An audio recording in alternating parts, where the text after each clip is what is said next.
നമസ്കാരം, news 99 one time ന്യൂസിലേക്ക് സ്വാഗതം. ഓരോ മുഹൂർത്തങ്ങൾക്കും അതിൻ്റെതായ സന്തോഷങ്ങളുണ്ട്. അതിൽ ചിലത് ഒരിക്കലും മറക്കാൻ പറ്റാത്തതും. Azad gold and diamonds, Thazhepalam, Tirur. Koottayi പടിഞ്ഞാറക്കരയിൽ പുലിയെ കണ്ടതായി അഭ്യൂഹം. പടിഞ്ഞാറക്കരയിലെ കാട്ടിലെപ്പള്ളിക്ക് പടിഞ്ഞാറ് വശമാണ് ഇന്ന് രാവിലെ 6 മണിയോടുകൂടി പുലിയെ കണ്ടതായിട്ടുള്ള സംശയം ഉണ്ടായത്.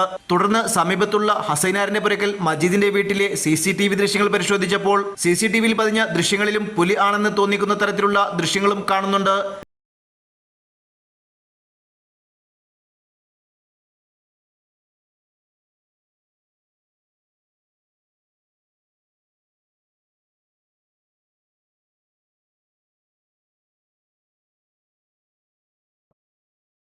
പ്രദേശവാസികൾ ബന്ധപ്പെട്ട അധികാരികളെ വിവരം അറിയിച്ചിട്ടുണ്ട്.